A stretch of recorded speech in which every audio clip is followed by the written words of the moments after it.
안녕하세요. 영규입니다. 오늘도 편하게 한번 말씀드려 보도록 할게요. 사실 요즘 고민이 좀 생겼어요. 그게 뭐냐면 제가 이제 최근에 올린 제 영상들이 전부 다 뭐 이름난 감독 아니면 꽤 유명한 영화 뭐 해석할 만한 거리가 있는 녀석들이었죠. 뭐 유전의 아리에스터라든지 아니면 노베 조던필이라든지 아니면 곡성의 나홍진 감독님 같은 사람들이었잖아요. 근데 사실 유명한 분들의 유명한 영화를 가지고 이야기를 나누는 것도 재밌기는 하지만, 네, 제 유튜브만의 장점을 보여드려야겠죠? 네, 저는 원래 이런 영화들이 주특기입니다. 오늘 리뷰해드릴 영화는 1994 Without Warning이라는 영화입니다. 이번 리뷰는 제가 초반에 이 영화가 대충은 어떤 내용인지도 말씀을 안 드릴게요. 무조건 모르고 봐야 재미가 있거든요. 그리고 지금부터 저랑 둘이서 같이 TV로 이제 넷플릭스 켜서 영화 본다 이렇게 상상하고 들어주세요. 그래야 재밌습니다. 준비가 되셨겠죠? 바로 갈게요. 네, 영화가 시작이 됐습니다. 확실히 옛날 영화여서 그런지 폰트랑 화질부터 아주 꾸지네요. 아주 그냥 음산한 스릴러 음악이 깔리면서 천둥이 치고 있는 어떤 집이 나오는데요. 그렇게 들어간 집 안의 장면입니다. 계단을 천천히 올라가는 그림자에는 총이 들려있죠. 요 특유의 8, 90년대쯤 되는 화질인데 되게 맛있습니다. 아무튼 그렇게 긴장되는 음악이 둥둥 울려 퍼지면서 총을 든 괴한이 천천히 올라갑니다. 오프닝부터 아주 스릴러를 보여주죠. 천둥 번개가 울려 퍼지면서 이 음악이 클라이맥스로 올라감과 동시에 요 괴한이 이 방 안으로 들어가려고 하는 뉴스 속보가 들어옴에 따라 알려드립니다. 칼텍의 지진학자들로부터 온 정보에 따르면 현재 북반구 대륙 지역의 최소 3위치에서 진도 8.5 규모의 지진이 발생했음을 알려드립니다. 첫 번째 위치는 미국의 해안으로부터 200마일 위치 와이오밍주에서 발생한 것으로 보입니다. 현재까지 인명피해는 확인 불가하며 나머지 두 곳은 유럽과 아시아로 추정되고 있습니다. 이후 11시 뉴스 방송에서 또 전해드리도록 하겠습니다. 다시 정규 편성으로 돌아가도록 하겠습니다. 뭐죠? 영화 잘 보고 있다가 뉴스가 나오네요. 아무튼 다시 리뷰를 하도록 할게요. 아까의 그 괴한이 들여다보고 있던 방은 어떤 남녀가 사랑을 나누고 있어요. 이 스릴러의 전형적인 클리셰죠. 침대에 누워서 저럴 때 짝이 달려들어서 공격하는 그 공포영화 특유의 레퍼토리. 그렇게 이제 검은색 양복을 입은 듯한 요 괴한이 총을 들고서 천천히 방으로 들어갑니다. 그렇게 방으로 도착해서 이 치정을 벌이고 있는 듯한 남녀에게 총을 겨누고 침대 위에 남녀는 깜짝 놀라서 쳐다보자마자 번개 소리와 천둥 소리 꽝 하는 순간 총소리가 나는 엥? 속보가 들어옴에 따라 정규 편성을 변경합니다. 워싱턴으로부터 샌더 벤 오커입니다. 현재 들어온 정보에 따르면 오후 8시 24분경 지구 부근 운석 6645 벤추리가 우주에서 부서진 뒤 지구 북반구 세 지역에 동시에 충돌한 것으로 확인됩니다. 과학자들의 분석에 따르면 도심에 떨어질 경우 그 피해가 추정하기 어려울 수준이다 라고 하고 있습니다. 현장에 파멜라 반즈 연결하겠습니다. 네, 현재 3개의 지진이 전 세계적으로 보고되고 있는데요. 저희가 입수한 KH-11 위성의 적외선 사진을 보면 운석으로 인한 크레이터는 지름이 약 2.4km로 추정되며 현재 붉은색 테두리는 이로 인한 산불로 충돌 당시의 열기로 인한 화재로 보입니다. 아니 영화가 좀 이상하게 시작이 되네요. 저희 같이 스릴러 영화 보던 거 아니었나? 지금 지진이 미국, 유럽, 아시아 대륙에 하나씩 그러니까 총 3포인트에 발생한 것으로 보이고 이건 이제 6645 벤추리라는 운석에 의한 것으로 보이네요. 일단은 계속 가볼게요. 그렇게 미국에 떨어진 요 운석의 상황을 보러 현장에 특파원이 연결이 됩니다.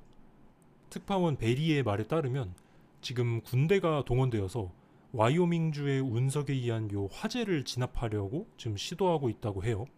요 부근에 살고 있던 한 10,000명가량쯤 되는 주민들은 주방위군의 지원을 받아 화재가 덮치기 전에 무사히 대피했다라고 합니다.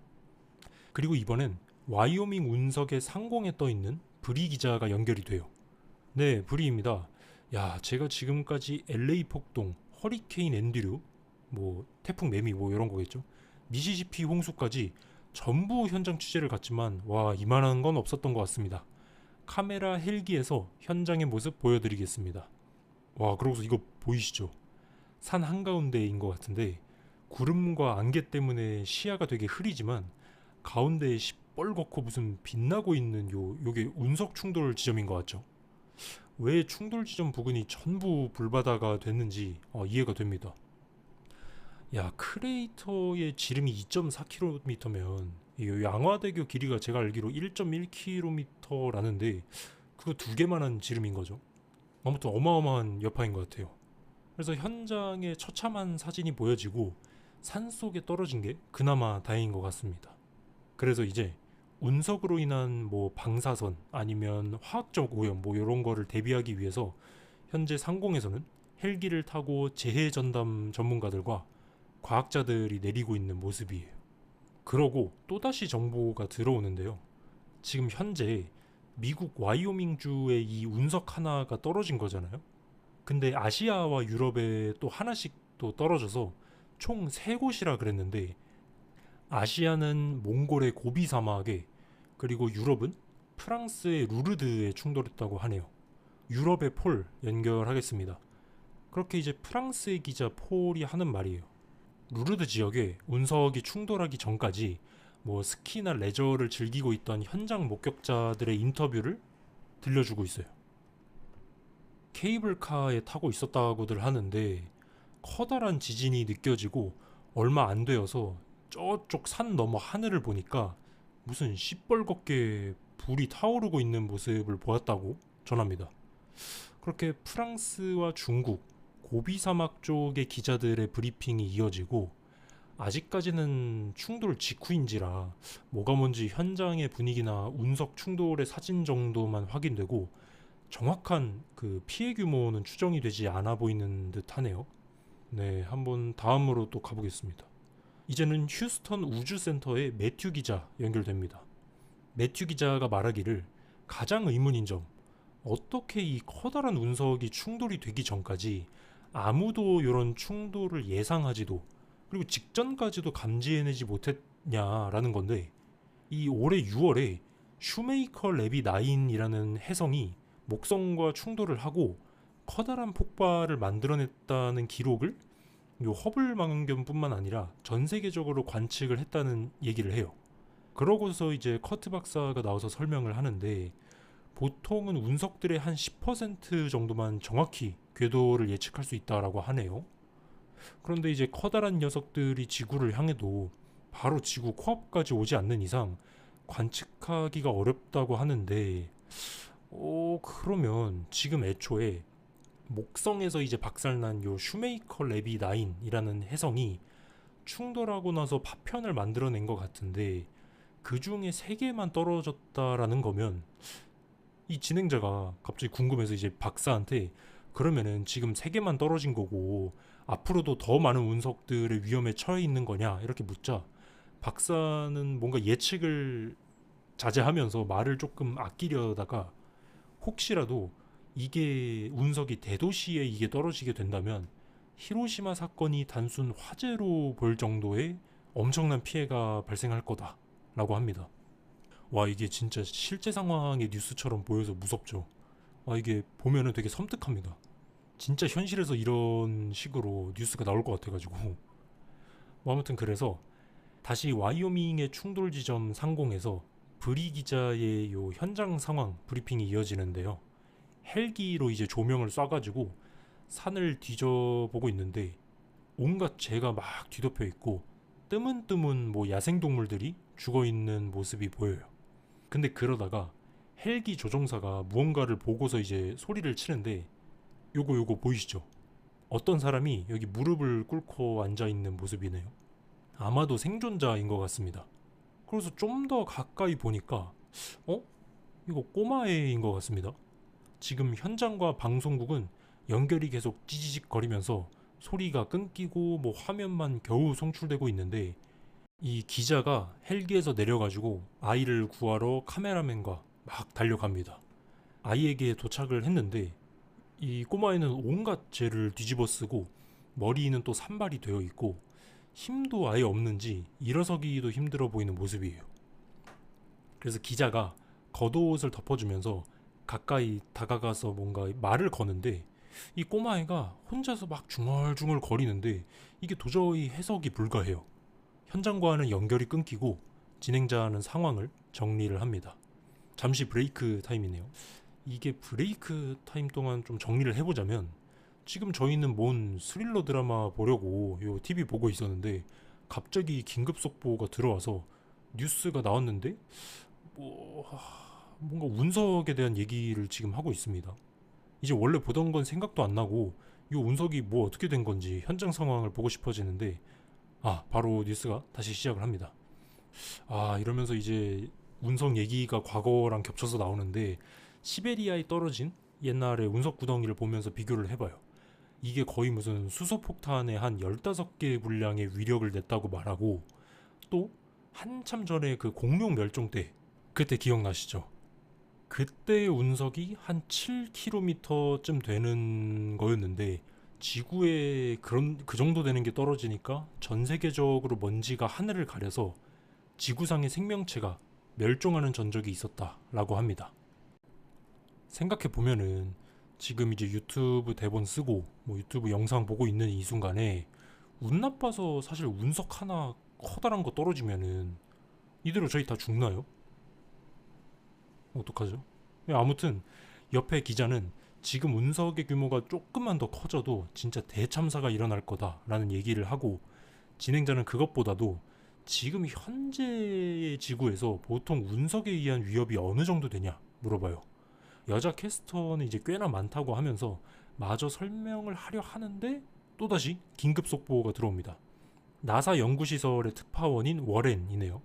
1시간 전쯤에 운석 6645 벤추리가 분석이 되자마자 해군의 헬기가 예정 없이 내려와서 요 과학자들을 급하게 데려갔다라고 합니다. 진짜 운석이 떨어지면 이럴 것 같죠. 정부와 군이 막 과학자들 데리고 가고, 뭐 뉴스에서는 뭐가 뭔지 파악하고 있고. 근데 그 몽골과 중국 쪽에 떨어진 운석이 있었잖아요. 고비 사막 근방에 떨어진 그 운석 때문에 사상자는 아직 확인이 되지는 않지만 근방의 요 전기 시설이 전부 다 파괴돼가지고 전기 공급이 마비되었다라고 합니다. 현재 그 지역에 750만 정도의 인구가 있다 그러는데, 아무튼 중국 정부가 긴급으로 대응에 나서고 있다고 하네요. 또다시 화면이 넘어가서 그 와이오밍에서 구한 꼬마애 있죠. 그 아이를 또 헬기에 태워서 병원에서 이제 응급처치를 한 듯한 모습이에요. 화상을 입은 듯한 모습이긴 하지만 현재 병원에서 조치를 취하고 있으며, 요 아이에 대해서 아시는 분은 다음의 번호로 전화를 달라 이러고서 화면이 넘어갑니다. 지금까지는 이 미국 와이오밍의 운석 생존자 요 꼬마애가 미국 운석 충돌의 유일한 생존자인 듯하고, 또 프랑스의 운석 충돌도 스키를 타는 프랑스 사람들이 목격했다잖아요. 네, 그것도 한번 뒤에 나올 것 같네요. 그렇게 이제 미국 운석 충돌 당시에 카메라에 찍힌 모습이 보여지는데, 요 단란하게 가족들이 저녁쯤에 밖에서 놀라오고 막 코스튬도 입고 뭐 화기애애하게 나오고 있어요. 캠코더를 아버지가 들고 있는데 요 와이프랑 딸내미들이 천천히 나오는 걸 찍다가, 와, 저 산 저기 너머에서 요거 보이시죠? 무슨 불덩이 같은 게 커다랗게 그냥 확 내려앉더니 아주 그냥 대폭발이 일어납니다. 대지가 흔들리고 막 카메라가 미친 듯이 지직거리네요. 이렇게 진행자가 정리를 하고 난 뒤 현장에 로버트 기자가 잡히네요.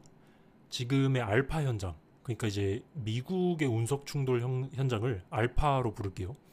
알파에서는 펜타곤이며 나사며 과학자들과 군인들로 현장을 통제 및 조사하고 있는 모습이에요. 정부가 발빠르게 나선 듯 하죠. 아직까지 꽤나 큰 해프닝이긴 하지만 뭔가 크게 위험한 일은 없습니다. 그러면서 요 또다시 리포터 매튜가 나오는데, 여기 영화에서 제일 중요한 리포터가 매튜입니다. 휴스턴 우주센터에서 나사의 국장이 발표를 하기 시작을 해요. 근데 뭔가 이상한 게 시작부터 질문은 받지 않겠습니다 라고 하면서 시작을 하네요. 어?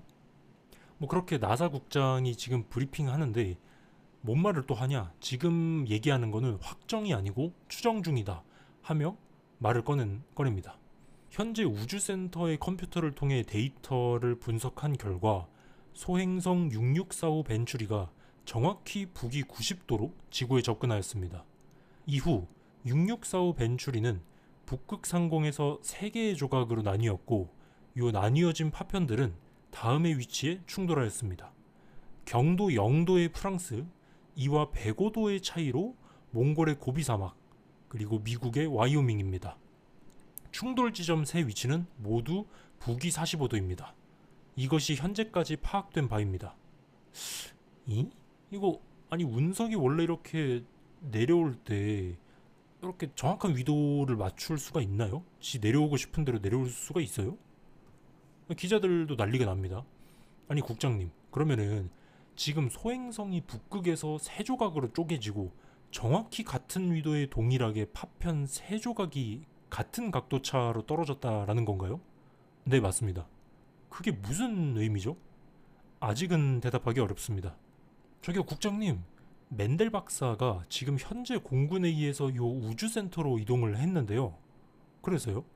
왜냐면 그의 이력에 따르면 멘델 박사는 SETI의 창단 멤버로 알려져 있습니다. 혹시 지금 사건이 외계와 관련이 있다는 뜻 아닌가요? 말씀드렸다시피 질문은 받지 않습니다. 그러고는 그냥 쌩 나가버려요.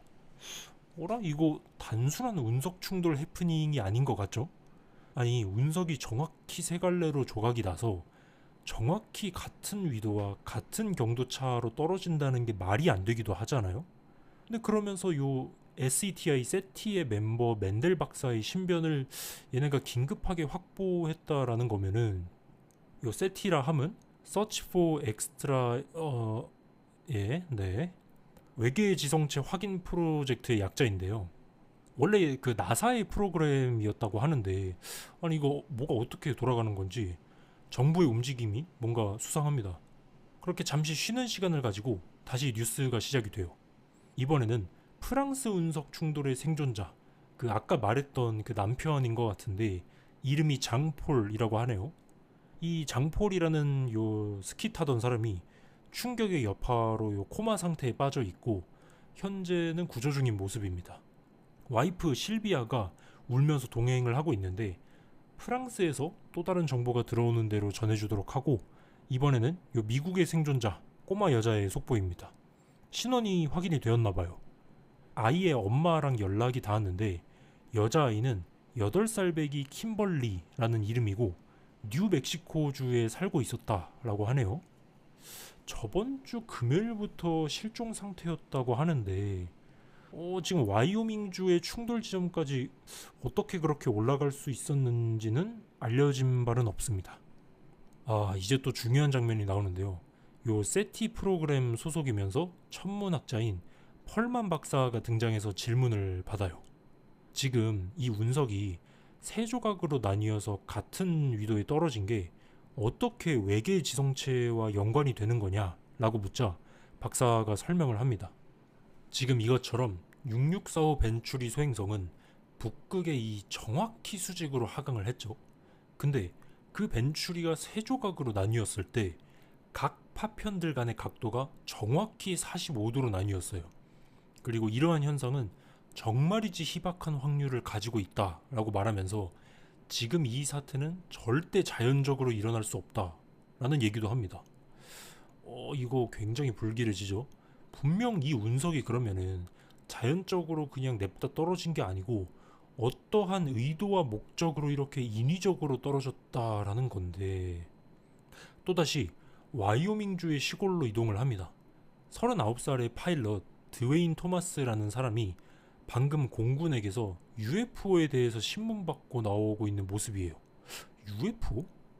드웨인은 수많은 기자들이 막 옆에서 계속 질문하고 취재하려고 달라붙지만 뭔지 모르게 겁에 질린 듯한 모습으로 호다닥 그냥 차를 타고 도망을 가요.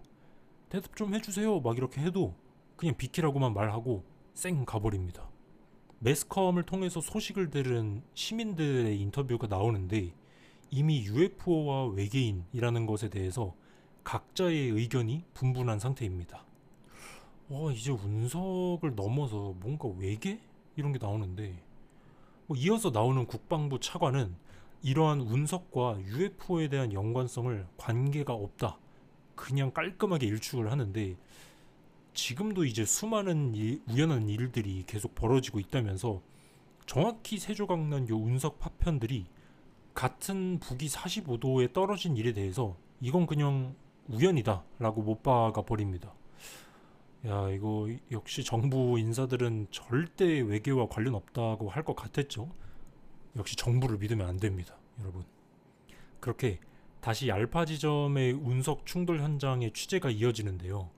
이 운석 충돌 현장에서 알 수 없는 잡음이 계속해서 전자기기를 방해하고 있다, 이런 말을 합니다. 그리고 현장의 취재 장면이 나올 때 계속해서 무슨 삐 하는 소리가 들리고 화면도 지지직거려요. 아까 취재했을 때에는 뭐 그런 거 없었는데 갑자기 왜 이러죠? 기자가 전달해주기 위해서 알파 지점의 중심으로 다가가자 그냥 고통스럽게 귀를 찌르는 잡음이 커지고 화면의 노이즈도 심해지더니 연결이 끊겨버리고 맙니다. 일반 운석이 이런 일을 발생시키나 의심이 되죠. 돌덩이가 아닌 것 같아요. 그리고 이어서 미국의 항공 시스템 및 공항도 굉장히 혼란에 빠진 상황인 것 같아요. 방금 들린 요 노이즈의 간섭 때문인가? 확실하진 않습니다. 그렇게 요 운석이 뭔가 단순히 우연한 확률로 지구에 떨어진 건 아닌 것 같다, 이런 정황들이 발견이 되면서 또다시 쉬는 시간을 가지게 됩니다. 이게 뉴스가 계속 쉬는 시간을 가지니까 진짜 실제 같아서 더 무서워요. 앞으로는 쉬는 시간 나와도 그냥 생략하고 바로 말씀드릴게요. 잠깐의 시간이 흐른 뒤 미국의 상황은 조금 더 심각해진 것 같아요. 비행기가 막 일정이 지연되고 있고 사람들은 공항에 가득 차가지고 미국에서 떠나려고 하고 있고 공항으로 향하는 도로는 차들로 꽉 막혀서 사람들이 차를 두고 뛰쳐나오고 있다고 전합니다. 좀 패닉에 걸린 상태죠. 어떤 이들은 성당에 모여서 기도를 드리고 있네요. 그리고 다음 인터뷰로는 공상과학 소설의 대가 아서 클라크가 나옵니다. 실제 인물이죠. 배우가 실제인지는 모르겠습니다. 근데 진행자가 요 몇몇 사람들이 오늘의 운석 충돌이 분명 외계 생명체와 관련이 있다고 보는데 당신은 어떤 관점이냐 라고 묻자 우리는 지금까지 백광년 거리에 있는 외계와 접촉하기 위해서 한참을 메시지를 쏴보냈지만 단 한 번도 답장을 받지 못했다 라고 합니다. 그리고 문명화된 종족이 이 우주에 존재한다 해도 그들과의 거리가 너무나도 멀어서 광속으로 이동할 수 있어도 몇백 년은 걸릴 것이다 라고 하네요. 그리고 그 과거에 보이저 2호가 메시지를 쏘아 보낼 때 요 골든 레코드를 통해서 메시지를 보냈는데 요 작가님은 컬렉션으로 그거에 대한 복사본을 가지고 계시네요. 골든 레코드. 아무튼 아리송한 대답을 하시는 클라크 작가를 뒤로 하고 프랑스의 생존자 장폴의 상황으로 넘어옵니다. 응급조치를 받고 있는 와중에 와이프가 곁에서 자기가 그 남편한테서 무언가를 들었다라고 얘기를 해요.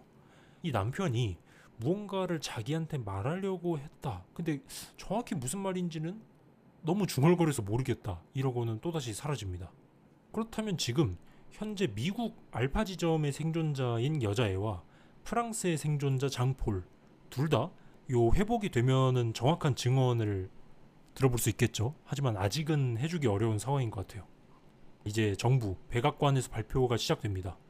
와, 근데 충격적인 소식이 곧바로 전해져요. 그게 뭐냐면 공군의 조사에 따르면 오후 9시 17분경 미 공군이 두 번째 운석이 지구를 향하고 있다라는 걸 확인했다고 합니다. 원래? 아까의 첫 운석인 요 6645 벤추리와 정확히 동일한 궤적으로 지구로 오고 있고 길이는 200피트 정도 된다고 하네요. 그리고 더욱 충격적인 거는 이대로 북극의 수직으로 꽂히면서 요 내려오고 있는 운석의 충돌까지 남은 예상 시간이 5분이라네요. 아니 5분은 너무한데? 그러면서 현재 F-16 전투기 2대에 핵무기를 탑재해가지고 운석 충돌 직전에 파괴를 준비하고 있다고 합니다. 상황이 급박하게 돌아갑니다. 두 번째 운석이 접근 중인 거예요.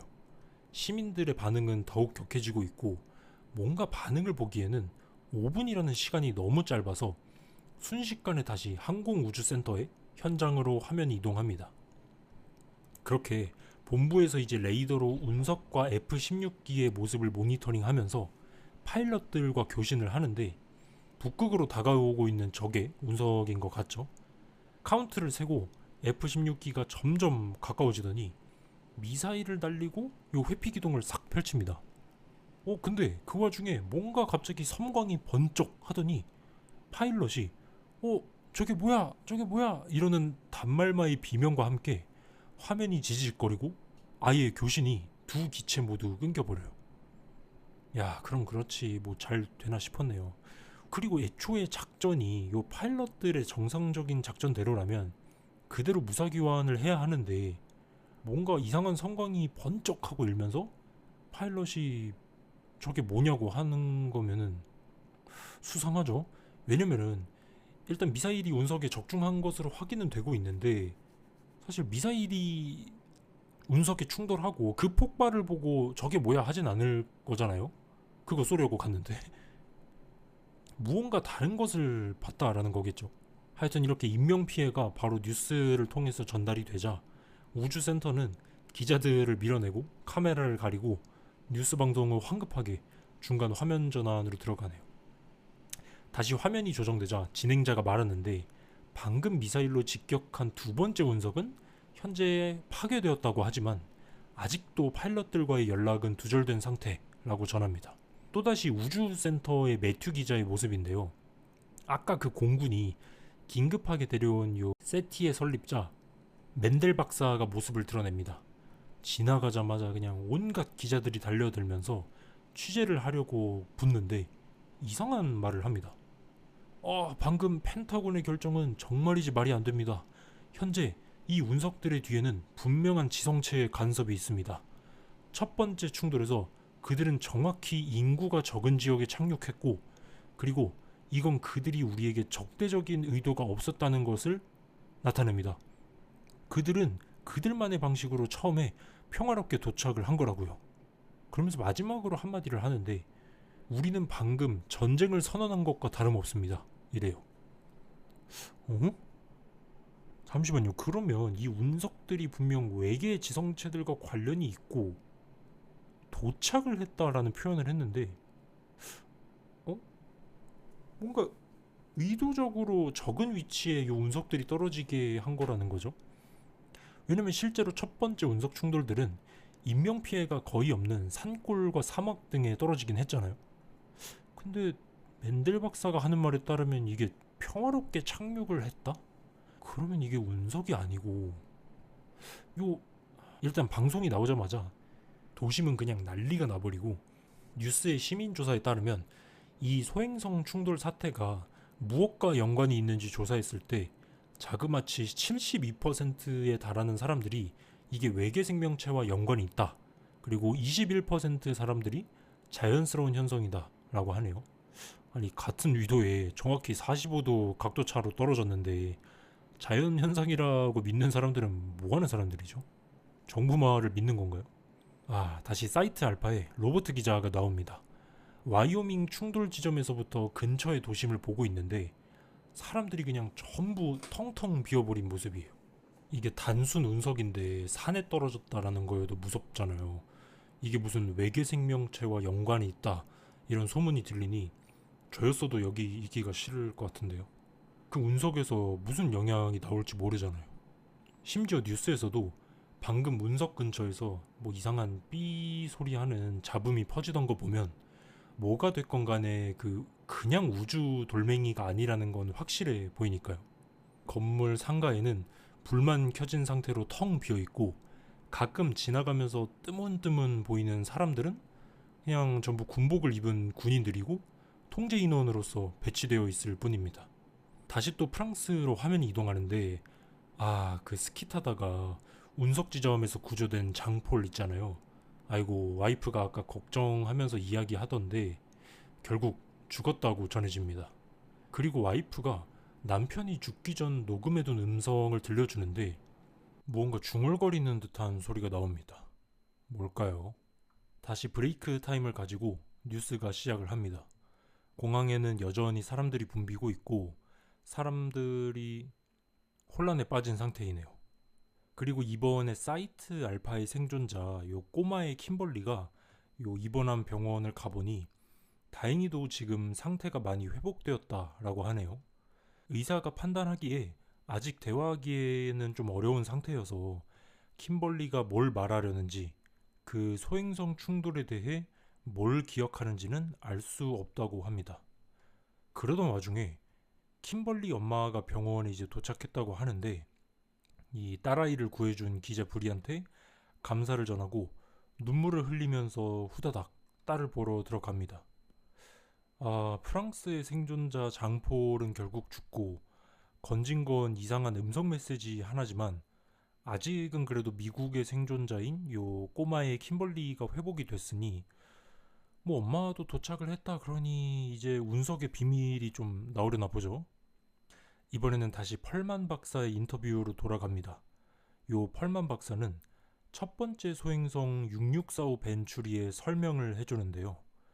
이 그림처럼 지구의 북극에 정확히 수직으로 꽂히다가 세 갈래로 나뉘어서 떨어졌다고 설명을 하죠. 그러면서 이번에는 좀 더 나아가는데 옆에 어떤 픽셀 이미지가 띄워집니다. 이건 이제 1973년에 파이오니어 11호 위성이 우주를 향해 보냈던 메시지를 픽셀화했다고 띄워주네요. 그리고 가장 아래 요 파이오니어를 나타내는 기호를 이렇게 보이는데 거기에 요 삼각형의 패턴을 볼 수 있죠. 근데 그게 이거는 약간 억지가 아닌가. 아무튼 펄만 박사는 과거 파이오니어가 보낸 메시지에 기반해서 요 소행성 충돌의 패턴이 분명 우리가 우주로 보낸 메시지들과 관련이 있다라는 얘기를 합니다. 근데 삼각형 가지고 이게 메시지라고 하기에는 조금 억지인 것 같은데 이 진행자도 반신반의하는지 이걸 보고서 이제 논쟁의 여지가 있겠다 하고 요 의견을 반대하는 요 펜타곤의 차관과 이야기 한번 나눠봐라. 그리고 싸움을 붙여버립니다. 그래서 차관은 당연히 이제 절대적으로 요 소행성이 그저 우연하게 지구에 도착한 것이다. 이러면서 여론을 몰고 박사는 절대 아니다. 그게 말이 되냐. 이게 어떻게 우연이냐. 이러면서 둘이서 싸움이 붙었습니다. 이제 진행자가 싸움이 격해지고 결론이 안 나니까 중간에 말리는데 지금까지의 상황을 정리를 해줘요. 요 소행성 벤추리가 북극 상공에서 세 갈래로 나뉘어서 정확히 지구 북반구 세 위치에 같은 위도상 충돌을 했고 그곳들은 다행히도 사람이 적은 지역이라 인명피해는 적었었죠. 하지만 그 이후에 또다시 소행성 하나가 접근을 방금 했고 그리고 이를 막기 위해서 F-16기의 핵무기를 탑재해서 요격시킨 결과 두 번째 소행성은 성공적으로 막을 수가 있었어요. 근데 그 와중에 F-16기 파일럿 2명은 반짝이는 무슨 섬광을 보고 알 수 없는 말을 남기고 실종이 되고 이 두 번째 소행성을 요격시킨 이후에 요 첫 번째 소행성 충돌 지점들에서 알 수 없는 노이즈가 계속해서 발생해서 항공 시스템을 마비시키고 있는 상황이죠. 이로 인해서 이제 전 세계적으로 혼란이 지속되고 있고 세티의 과학자 펄만 박사는 요 소행성이 분명 우리가 보낸 메시지들과 연관이 있다라고 하고 또 국방부랑 정부 사람들은 아니다. 그냥 우연의 일치다 라고 맞서는 상황이에요. 그리고 또 미국 대통령 클린턴 대통령이 전용기로 현재 워싱턴으로 복귀하고 있다고 합니다. 이거 아무래도 운석 충돌의 생존자들이 뭔가 중요한 키를 가지고 있는데 장폴이 죽었으니 남은 건 킴벌리밖에 없죠. 너무 궁금한 상황이에요. 이제 펄만 박사가 다시 등장을 해요. 후다닥 하고 건물에서 나오는데 엥? 아니 이 사람이 자기는 더 이상 정부랑 나사 밑에서 활동을 못하겠다 이러고 지가 사임을 하고 나오는 길이라고 해요. 근데 그러면서 이상한 말을 합니다. 뭐라 그러냐. 여러분들 우리는 오늘 처음으로 방문을 받은 거예요. 그들은 평화롭게 도착을 한 거라고요. 근데 우리는 그거에 대한 화답으로 핵무기를 쐈어요. 아니 그게 예수든 부처든 아니 뭐 혹시 모르잖아요. 선지자일지도. 왜 똑같은 실수를 반복하죠? 이런 알 수 없는 말을 전하자 정부 인사가 후다닥 나와서 말려요. 그만하라고. 너 더 이상 이야기하지 말라고. 이 맨델 박사도 지지 않고 아니 나 할 말은 해야겠다 이러고 싸우고 있는데 갑자기 옆에서 우리의 매튜가 물어봐요. 아니 맨델 박사님 방금 말씀하시기로는 진행되고 있는 위기라고 하셨는데 그게 뭔 말씀이시죠? 이러니까 맨델 박사가 오잉? 이런 표정으로 정부 인사를 바라보더니 아 다들 모르고 있었냐라는 말을 합니다. 이제 옆에 이 사람은 하지 말라고 노발대발 화내다가 포기하고 들어가 버리고 맨델 박사가 천천히 입을 열어요. 아 정말 미안하다. 오후 10시 32분경에 지구로 또다시 2마일 크기의 소행성 3개가 접근하고 있다. 그리고 그것들의 예상 충돌 지점은 세계의 각 대도시, 중국의 베이징, 러시아의 모스크바, 미국의 워싱턴으로 추정된다. 와, 이 얘기를 하니까 기자들이 그냥 얼어붙고 아니 왜 하필 그 도시들이냐 이러니까 박사도 자기는 잘 모르겠는데 유일하게 그 도시들의 공통점은 지구상에서 가장 처음으로 핵무기의 위협을 받은 도시들이다 라는 말을 남겨요. 그리고 예상 충돌 시간이 10시 52분이면서 앞으로 9분 뒤라고 하네요. 워싱턴에서 뉴스 진행하고 있는 요 두 사람 표정 보이나요? 그냥 이제 9분이면은 엘베 타고 내려가도 5분은 걸리는데 예, 이럴 땐 그냥 가족이랑 통화를 해야겠죠. 이 시민들의 모습이 나옵니다. 그냥 알바노 하는 사람도 있고 종교적으로 막 구원을 바라는 사람도 있으면서 어딘가에서는 폭력 사태로도 반응이 나오고 있어요. 다시 휴스턴 우주센터를 보아하니 사람들 대부분이 요 가족들과 시간을 보내기 위해서 이 일터에서 떠나고 소수의 사람들만이 남아서 마지막까지 대응을 준비하고 있습니다. 현재 화면상에 세 개의 소행성들이 충돌이 얼마 남지 않은 상황이고 미국의 알렉산더 장군의 브리핑에서는 요번에도 요 소행성 3개의 요격을 준비를 하고 있는 모양이네요. 역시 UFO에 대한 논란은 증거가 없다면서 바로 그냥 일축하는 모습이에요. 근데 여기서 결정적으로 그 킴벌리가 있는 병원에 있던 브리 기자의 모습이 나오는데 결국 첫 운석의 마지막 생존자인 요 꼬마애가 사망을 했다고 합니다. 운석에 대해서 증언을 해줄 요 마지막 아이가 죽었으니 이 사태의 진실이 미궁으로 빠지는 것 같습니다. 정부는 분명 뭔가를 숨기고 있는 것 같고요. 이제 뉴스 진행자들도 감정의 동요를 숨기지 못하고 가족들에게 마지막 메시지를 남기고 준비하고 있어요. 이제 작전이 바로 시작됩니다. 베이징을 향해서 곤두박질 치고 있는 요 소행성을 향해서 카운트다운이 시작돼요. 5, 4, 3, 2, 1 미사일 발사. 요 베이징 기자는 엄청난 노이즈와 함께 떨리는 모습으로 막 하늘을 바라보는데 순식간에 연결이 끊겨버립니다. 우주센터의 확인을 보아하니까 요격에 성공한 모양이에요. 일단 베이징은 무사한 겁니다. 그리고 또 이후 모스크바의 현장에서 특파원이 전해집니다. 요 기자 폴은 떨리는 목소리로 이제 내일이 자기 생일이라면서 운명을 기다리고 기도를 하는데 안도하는 폴의 모습과 함께 번쩍하는 요 섬광이 일더니 모스크바의 운석도 격추가 된 모습입니다. 네, 모스크바도 무사하네요. 그리고 마지막 워싱턴의 모습이에요. 점점 화면이 막 밝아지더니 겁을 먹고 있던 요 기자의 모습에서 우주센터로 딱 이동하는데 이야 그냥 박수치고 난리가 나 있습니다. 다행이네요. 워싱턴까지도 성공적으로 격추에 성공한 모습이에요. 생각해보니 여기 진행자들도 워싱턴이니까 안도의 모습을 하고 있죠. 뭔가 소행성이 또다시 내려오긴 했는데 순식간에 베이징, 모스크바, 워싱턴 모두 안전하게 사수를 한 모습이에요. 전 세계적으로 축하하면서 행복해하는 모습이 보여집니다.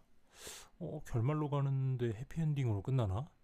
그렇게 다 같이 안도의 한숨을 내쉬고 있을 때 골드스톤의 요 심우주연구소에서 과학자들이 그 첫 번째 행성의 생존자였던 프랑스의 장폴과 미국의 킴벌리 있잖아요. 그 둘 다 뭔가를 말하려고 했지만 가족들이 알아듣지 못하고 결국 죽었는데 과학자들이 뭔가 패턴을 분석해서 해독이 완료되었다라고 긴급 속보를 전하네요. 이제야 운석의 비밀이 슬슬 결말이 되니까 밝혀질라 그러네요. 천천히 이 두 명의 생존자 장폴과 킴벌리의 음성이 들리는데 이게 제가 영어를 잘 못하는 것도 있는데 진짜로 장폴은 프랑스어를 중얼거리고 킴벌리는 영어를 웅얼거려서 못 알아듣겠거든요 제가. 근데 분명하게 들리는 건 중간에 1, 4, 7이라는 숫자가 들려와요. 그걸 듣고서 진행자도 147? 147? 이러더니 147개의 나라, 이거 보이저 2호에 실었던 메시지 아니냐? 이럽니다. 보이저 2호에 실제로 이제 골든 레코드 속에 그 아까 아서 클라크 작가님이 사본 들고 있던 거 있잖아요.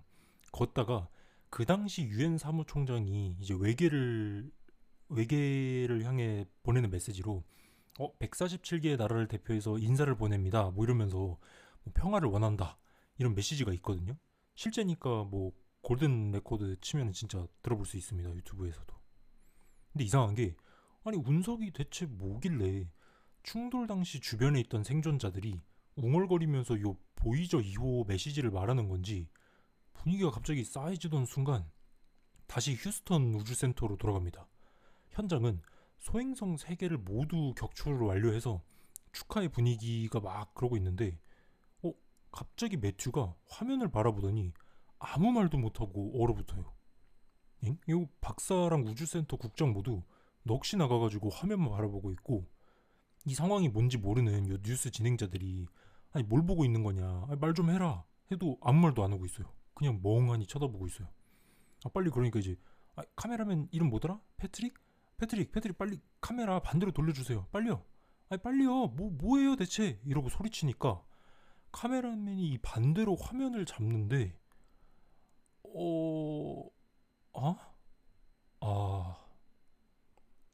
뉴스룸의 진행자는 이 장면을 보고 셰익스피어의 명언 우리의 운명을 결정짓는 건 별들이 아니라 우리 자신이다 라는 아주 의미심장한 멘트를 날리고는 연결이 끊겨버립니다.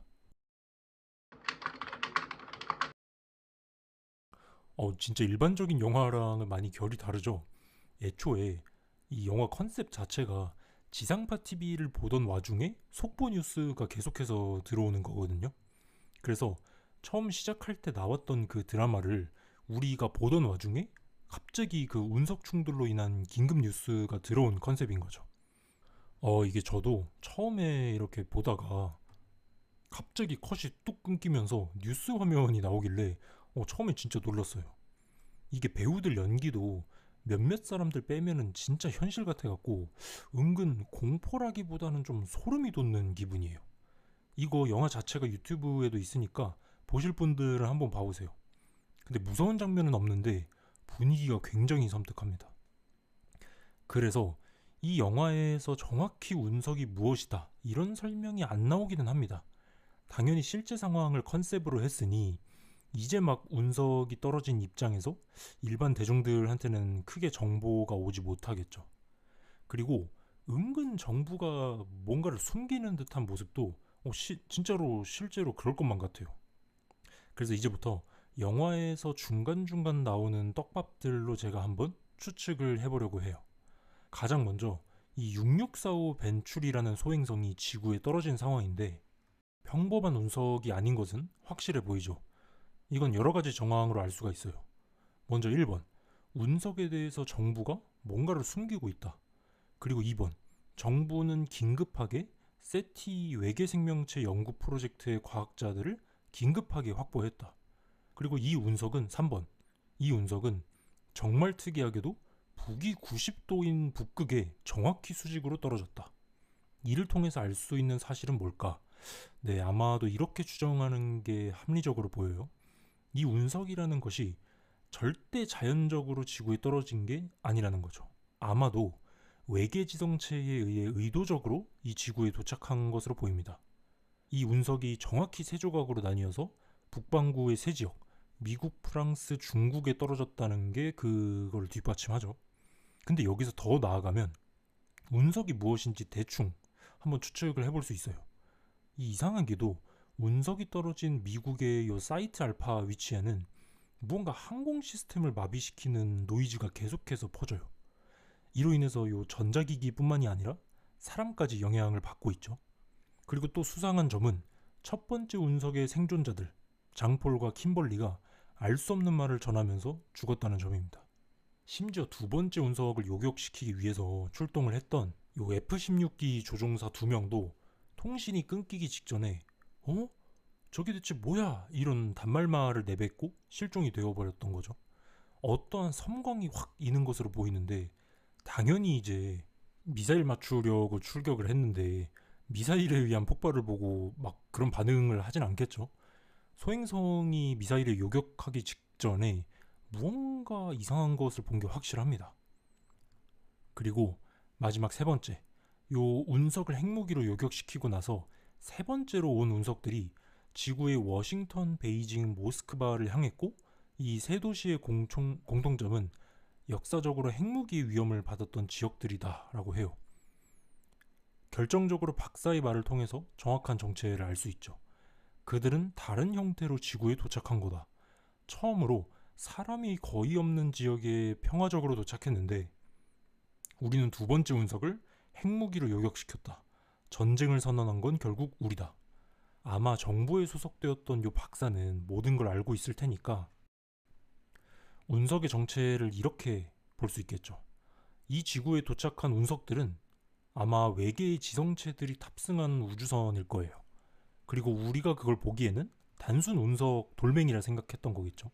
그리고 맨 처음으로 미국, 프랑스, 몽골에 무사히 도착한 운석들은 외계 지성체들이 안에 들어있을 것이고 이로 인해서 요 두 번째 운석이 핵무기에 요격당하자 전쟁을 받아들인 건지 뭔지 모르겠지만 미국, 프랑스, 중국에서 요 전자기기와 항공 시스템을 마비시키는 노이즈를 막 뿜어낸 거겠죠. 그리고 정확히 무엇을 목격한 건지 확인되진 않지만 운석 충돌의 생존자 미국의 킴벌리와 프랑스의 장폴은 충격을 받고 어떤 단어를 중얼거리는데 그건 바로 147개국의 나라라는 거죠. 그리고 이건 실제 보이저 2호가 외계를 향해 메시지를 보낼 때 유엔 총장이 했던 멘트였어요. 그래서 상황을 정리하면 이런 겁니다. 보이저 2호든 파이오니어 위성이든 간에 우주로 보낸 탐사선이 요 메시지를 외계로 쐈을 때 이거를 외계 지성체들이 수신을 한 거예요. 그리고 나서 지구로 접근한 것이겠죠. 그리고 평화적인지 아닌지는 잘 모르겠지만 어쨌건 인구가 밀집되지 않은 지역에 3개의 우주선을 운석의 형태로 보냈어요.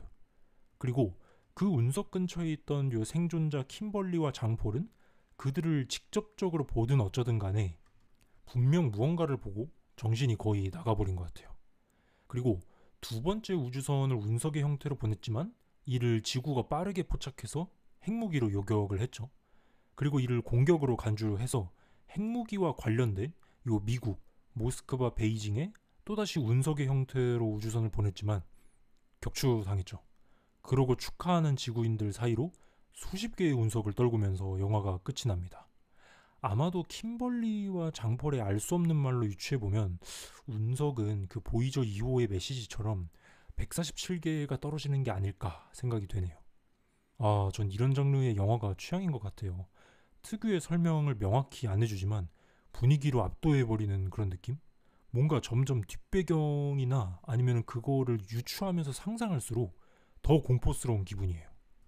뭔가 지금까지 유명한 영화들 많이 해보니까 다른 분들도 아예 처음 보시는 것들로 준비해오고 싶었네요. 이번 영상들 많이 좋아해 주시면은 이런 마이너한 것들로도 몇 개 더 들고 와볼게요. 네, 저는 지금까지 영계였고 들어주셔서 감사합니다.